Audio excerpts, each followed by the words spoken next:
नमस्कार प्यारे विद्यार्थियों, आप सभी 12th क्लास के विद्यार्थी ध्यान दें कि अपना जो एक लेसन है 14 नंबर का है, उसे कुछ लेसन करके वो अकाउंटिंग के हिसाब से अलग अलग अपना लेसन का नाम है अपना ठेले पर हिमालय, धर्मवीर भारती जो इसके लेखक हैं। तो ये जो निबंध है ये देखने के मतलब ये है ठेले पर हिमालय। नाम सुनकर काफी अजीब सा फील होता है, महसूस होता है कि ठेले के ऊपर हिमालय कैसे संभव है। तो यही जो शीर्षक दिया है, शीर्षक को लेकर भी पाठ के शुरुआत में जो हमारे सुप्रसिद्ध लेखक धर्मवीर भारती जी हैं, इन्होंने जानबूझ करके ये शीर्षक चुना है। वो शीर्षक इसे चुनने का रीजन ये रहा है कि आजकल के जो आधुनिक नई कविता कहें या नई कहानी कहें या जो भी लेखक बनते हैं, वो शीर्षक चुनते समय शायद इतना ध्यान नहीं रखते हैं जितना पहले के समय में रखा जाता था कि शीर्षक जो है वो उस पूरे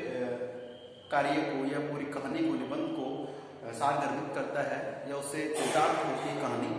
तो ऐसे में बात करेंगे धर्मवीर भारती के ठेले पर हिमालय शीर्षक की। तो ये शीर्षक उन्होंने एक पान की दुकान पे अपने मित्र के साथ खड़े हैं और वहां पर कोई व्यक्ति है जो ठेले के ऊपर बर्फ की सिल्लियां लेकर जा रहा है। उस बर्फ की सफेद रंग की सिल्ली को देखकर उन्हें कुछ याद आ जाता है और तुरंत देखकर कहते हैं कि ये तो हिमालय की बर्फ है और बर्फ भी किस पे, ठेले पे। तो हो गया ना कि ठेले पर हिमालय। तो इस प्रकार से लेकर ये एक व्यंग्य है कि आधुनिक जो लेखक, गद्यकार, कवि जो भी है, वो जब शीर्षक चुनते समय किसी प्रकार का ध्यान नहीं रखते हैं, केवल अपने उस रचना को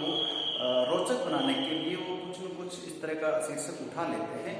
तो उसी के आधार पर यहाँ पे एक व्यंग्य भी था। उसके बाद बात करते हैं कि जो हिमालय पर्वत है उसकी सफेद जो बर्फ है, उस बर्फ को लेकर के उनके मन में प्राकृतिक रूप से सौंदर्य के, प्रकृति का जो सौंदर्य है उसको नजदीक से देखने का एक विचार दिमाग में आता है। और यही एक विचार है जो उनको हिमालय की वास्तविकता को देखने के लिए, हिमालय जो कौसानी गांव के पास बिल्कुल नजदीक दिखता, वहां तक पहुंचने के लिए प्रेरित करता है। तो प्यारे विद्यार्थियों, हमने देखा है कि ये जो हमारा लेसन है इसमें लगभग 4 पॉइंट पूरे कर चुका है। 5 पॉइंट है, 5 भी देखिए आप लोग कि ये जो 5 पॉइंट है, हिमालय को देखकर भावुकता। तो भावुकता आप समझते हैं कि जैसे अपन किसी चीज को प्राप्त करने या देखने के लालायित रहते हैं, इच्छुक रहते हैं, तो कुछ समय तक वो हमें नहीं दिखती है, वो टारगेट नहीं मिलता है, लेकिन जैसे वो मिल जाती है तो हम उसकी वास्तविकता को, उसकी सुंदरता को देख के कितने भावुक हो जाते हैं। भावुक का मतलब अपने जो विचार दिखाया उनको देख के बिल्कुल वो विचार हो जाते हैं, उसी की छटा को, उसकी प्राकृतिक जो छटाई वास्तविकता उसको देख के अभिभूत हो जाते हैं। ध्यान दें कि लेखक जो है हिमालय को देखकर एक पंक्ति भी नहीं लिख सका। देखिए इसमें आगे लाइन है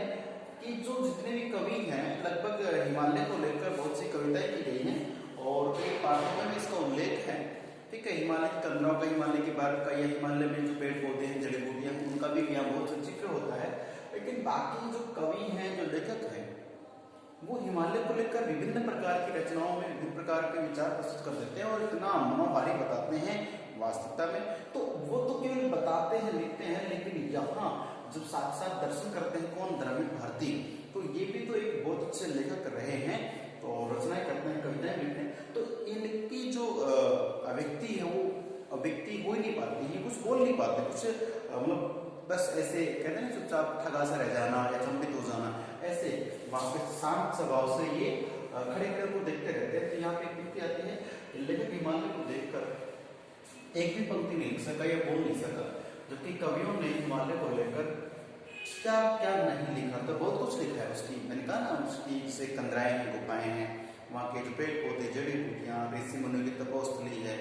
और उसकी जो श्वेत प्रज्वलित, जो बिल्कुल श्वेत रंग की जो बर्फ है, उसको लेकर बहुत से कवियों ने रचनाएं लिखी हैं। सहसा चित्रकार सेन, तो यहाँ पे जो सेन जो भी नाम से है, तो सेन नाम से जो चित्रकार थे उनके साथ में, तो वो सहसा अचानक सब लोग जब देखिए दृश्य को देखिए आप, कि ये जन जितने भी हैं वहाँ पे खड़े हैं और खड़े होकर हिमालय को देखते हैं, तो वहाँ पे होता क्या है, हिमालय की वास्तविक स्थिति को देख करके जो हमारे लेखक महोदय हैं तो बिल्कुल हक्के बकरे, इतना सुंदर, कुछ बोल ही नहीं पाते, बस ऐसे देखते रह जाते हैं कि जो हमने पहले से कल्पना कर रखी है और उसी चीज के अकॉर्डिंग उससे भी ज्यादा पाते हैं, तब ऐसा होता है। ठीक है, सोचिए आप लोग पढ़ रहे हैं और आप 70% सोच के पढ़ते हैं और इतना आपको लगता है एग्जाम में क्या था, शायद 70 तो लास्ट मंथ में तो 65 तक रुकते हो, और आपके अगर मान लीजिए 80 या 90 बन जाती है तो आप अचंबा होती है, इतना कैसे हो गया। वही बात यहाँ पर है कि जो लेखक सोच कर गए तो उससे कहीं ज्यादा वहां पाते हैं, और ऐसे में वो उसकी प्राकृतिक छटा के बिल्कुल दास बनकर देखते रहते हैं। ऐसी पूरी शांत स्थिति को क्रिया देने के लिए, एक भाव देने के लिए जो चित्रकार सेन है वो साथ में है, तो क्या करते हैं, गुरुदेव रविंद्रनाथ टैगोर की कोई एक रचना की कविता थी, उसकी पंक्ति गाने लगते हैं, 5 पंक्ति गाने लगा, और जब पंक्ति बिल्कुल शांत माहौल है, वो देख कैसे सब मित्र हैं, सब एक दूसरे को बिल्कुल मेरे सामने देख रहे हैं, ऐसे में चित्रकार सेन साहब है वो क्या करते हैं, पंक्ति एक कोई लाइन है कविता की, वो गाने लग जाते हैं, और पंक्ति गाने से होता क्या है कि सभी लोग अदम्य उल्लास, अदम्य मतलब जिसकी उल्लास को दबाया नहीं जा सकता, अदम्य है उस उल्लास को दबा ही नहीं सकते, इतना एक शानदार प्रस्तुति का था कि वो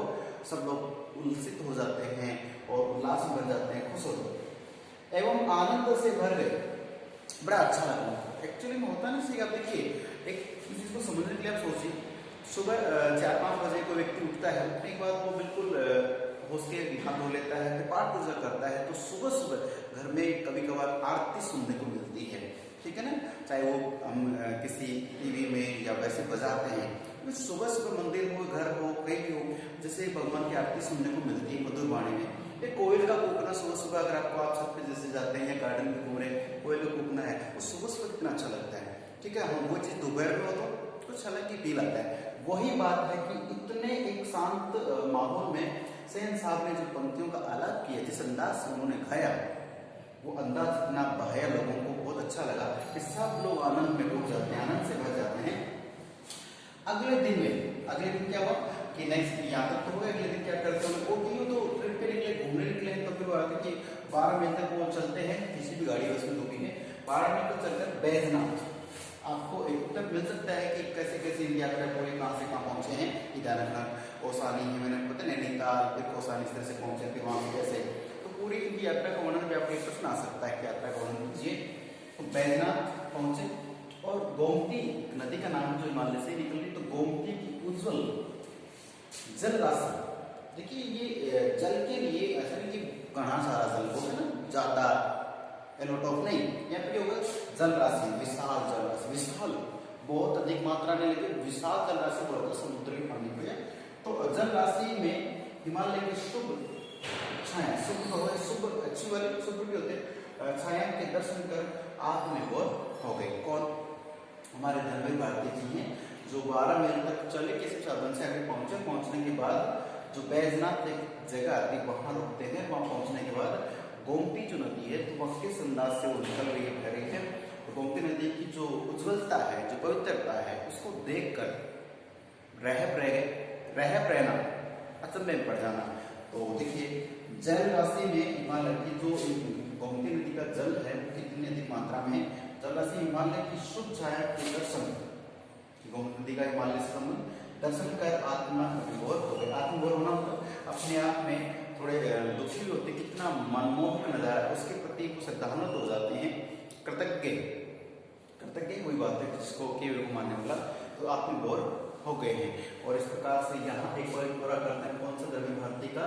जो हिमालय को देखकर वो भावुक हो जाते हैं, कितना मनोहारी है, कितनी मनोहारी यहाँ की शांति है, यहाँ की प्राकृतिक छटाएं हैं, उन सब का ही बारी बारी से वर्णन करते हैं। और यही वर्णन अपने पाठ में ये जो यात्रा थी उसी का वर्णन किया गया है। तो प्यारे विद्यार्थियों, ये कैसा लगा आपको, हिमालय की यहाँ घर बैठे शेयर कर रहे हैं आप, ठीक है। तो धर्मेंद्र भारती का ये जो पोर्शन था आज का मैंने आपको पेश कर दिया है, समझा दिया है। अब प्लीज आप एक बार इससे संबंधित जो हमारा चैप्टर है उसको एक बार रीड कीजिए, और रीड करने के बाद आपको कोई शब्द या कोई लाइन पंक्ति अगर लगती है कि समझ में नहीं आ रही तो प्लीज आप पूछे भी, ठीक है। तो मिलते हैं फिर अगले वीडियो, तब तक के लिए नमस्कार।